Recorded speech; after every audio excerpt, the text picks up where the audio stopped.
On a du mal à faire la différence entre la technologie et la réalité. Alors la citation est « Ils tourneront leurs oreilles de la vérité et ils se transformeront en fables ». Citation de la Bible.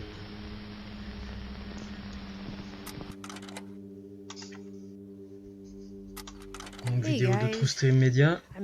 Bonjour tout le monde. Vous me manquez.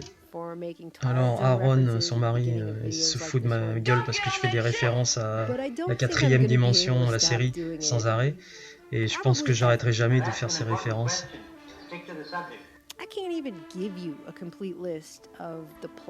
Je peux même pas vous faire une liste de toutes les séries de TV et les films qui nous présentent toutes ces dernières années, qui nous présentent ce concept que la réalité n'est pas vraiment ce qu'elle est, que vous n'êtes pas vraiment qui vous êtes. Et en plus maintenant ils refont un reboot de la série la 4e dimension. Mais on est entré officiellement dans la phase où la technologie et la réalité se mélangent. Et Elon Musk en fait la pub sans arrêt. Il y a 40 ans, on avait le jeu vidéo Pong. C'était un point et 2 rectangles. Maintenant, vous avez des jeux vidéo qui sont d'une réalité photographique extraordinaire. On a du mal à faire la différence avec la réalité et ça s'améliore tous les années. C'est là où va la réalité virtuelle. Si on voyage dans le futur, à quel point arriverons-nous au niveau des jeux vidéo dans 2000 ans par exemple. Donc une amélioration de 0,1% de cette technologie de maintenant amène pratiquement le jeu vidéo à être égal à la réalité. On ne pourra pas y faire la différence. On ne pourra pas faire la différence avec la réalité, on ne pourra pas faire la différence avec la réalité. Alors, les jeux ne seront pas différents de la réalité. Certains jeux qui sortent maintenant, si on ne vous disait pas que c'était un jeu et qu'on vous le montrait, vous ne serez pas capable de dire que c'est de la 3D. Le VR, en VR, la réalité virtuelle, si on vous le met et si on vous l'enlève, et en fait, une fois qu'on vous l'enlève, on vous dit que la réalité de la virtuelle était plus réelle que la vraie réalité. C'est au niveau où nous en sommes maintenant. La technologie, on peut prendre une vidéo d'Obama et lui faire dire ce qu'on veut, en temps réel. Il y a 3 ans, on ne pouvait même pas y penser. Regardez, on peut hijacker la vidéo de quelqu'un, comme Trump et Poutine, et leur faire dire absolument ce qu'on veut. Et on est dans le vrai monde. J'ai une seule caméra qui regarde mon visage et qui envoie cela sur un ordinateur, et par le machine learning, vous voyez, on voit mon avatar sur l'écran, c'est mon avatar. C'est un avatar 3D, c'est pas moi. Et en temps réel, je le contrôle. Et maintenant, on arrive dans la réalité des deepfakes. C'est une abomination. Regardez cette... c'est une actrice qui est mélangée avec une politicienne, je crois. Non. Tout le monde ne veut pas ça, c'est horrible. Et ça sera pas la dernière fois que je vais utiliser le mot abomination dans cette vidéo. Donc par exemple, on peut vous mettre le visage de Nicolas Cage sur votre corps.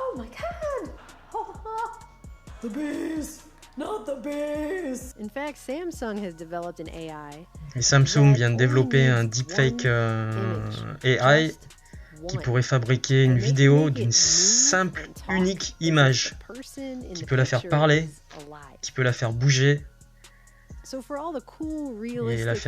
lui donner vie.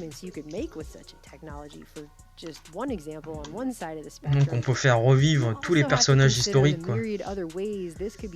On peut voler votre visage et lui faire dire n'importe quoi, quoi. Donc vous pouvez dire quelque chose, ou quelqu'un peut dire quelque chose, ou une personne connue peut dire quelque chose qu'il n'a jamais dit, quoi. Fake, c'est le mot. Et la technologie devient de plus en plus réelle et convaincante. Donc la perception de nos 5 sens est en train d'être modifiée. Tout devient de plus en plus fake et on ne peut plus faire confiance à quoi que ce soit. Il y a quelques années, l'intelligence artificielle s'est développée dans le journalisme, c'est-à-dire que beaucoup d'articles maintenant sont écrits par des bots. Et on ne peut pas faire la différence, enfin la plupart des gens ne peuvent pas faire la différence. Des milliers de gens lisent tous les jours des articles qui sont écrits par des bots. Et Elon Musk vient d'investir dans une entreprise pour développer un générateur de texte. Et apparemment c'est si convaincant que le potentiel de propagande et de détournement de cet outil, quoi, fait peur. Ça peut prendre un sujet et ça peut créer des raisonnements, des articles, simplement avec une ligne, quoi. Donc vous commencez un texte et ça peut prédire et générer les phrases suivantes. Et ça marche pour tout, pour les romans, pour les news. Donc il pourrait écrire sa propre version de 1984 de George Orwell. Et ça serait tellement convaincant qu'on ne ferait pas la différence. On se dirait putain, ouais, ça a été écrit par George Orwell. Mais en fait, c'est un livre qui est écrit par un ordinateur. Ouais, on peut même pas imaginer les répercussions et les détournements. Comment connecter et interconnecter cette technologie va être dans notre vie. Ça va être... on va pas pouvoir faire la distinction avec la réalité. Là, Joe Rogan, c'est quelqu'un qui est connu sur Internet pour faire des interviews.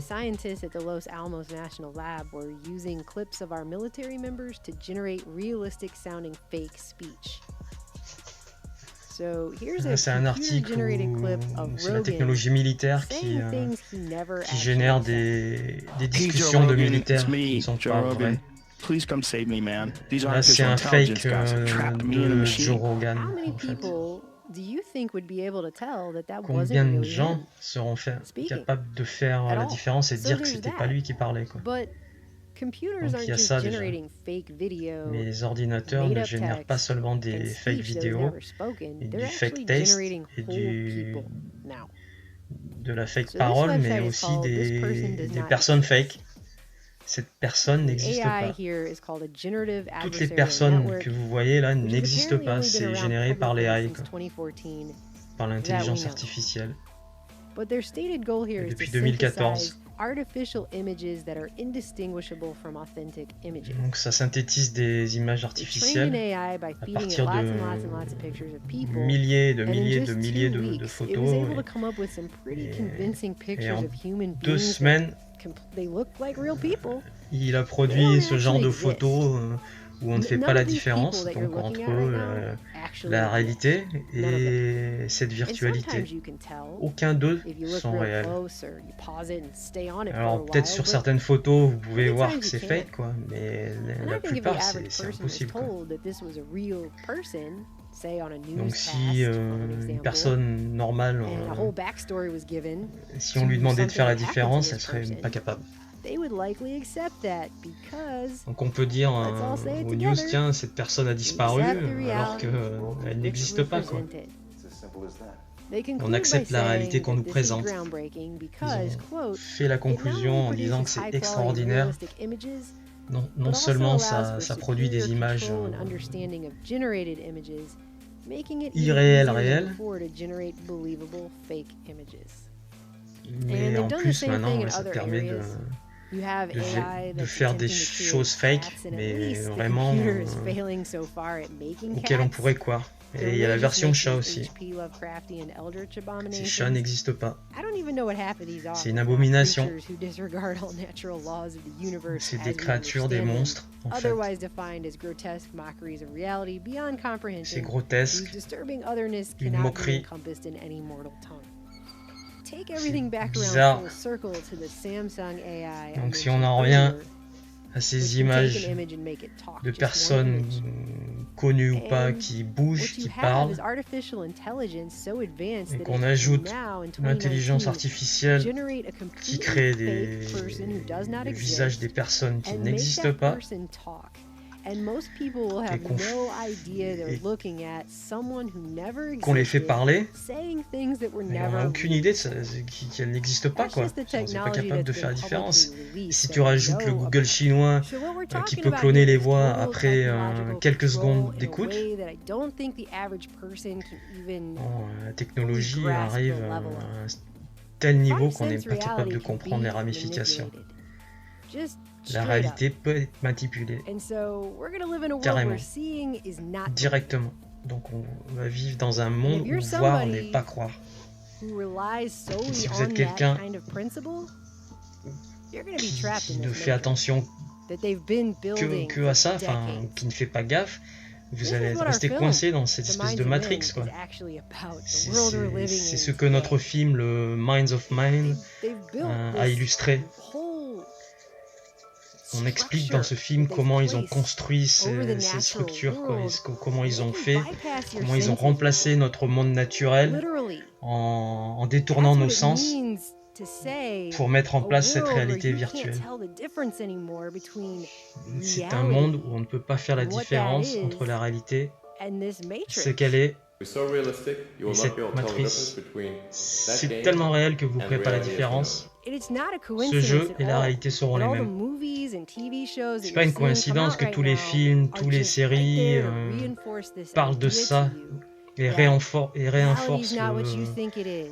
cette perception que la réalité n'est pas celle qu'elle est, qu'on n'est pas vraiment qui on est, qu'il y a un secret caché qu'on nous a pas dit. Toutes les pièces du puzzle se mettent ensemble. C'est une guerre spirituelle. Et là, on voit le visage qui se transforme en zombie, en fantôme, et qui disparaît, virtuel. Prenez tout cela, mettez tout cela en conclusion. Et on a tous les épisodes de 4ème dimension en un seul. Et ça, c'est notre société. C'est plus loin que la Matrix. Notre réalité est manipulée de plus en plus par la technologie à un tel point que ça merge avec la réalité virtuelle. Et les gens ne font pas la différence. Il est possible qu'une simulation sera inévitable et on ne fera pas la différence avec la réalité.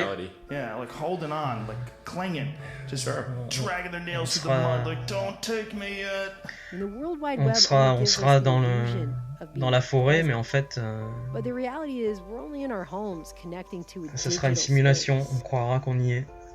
Et nos maisons se mergent avec l'espace numérique, se mélange. Et où est cet espace virtuel?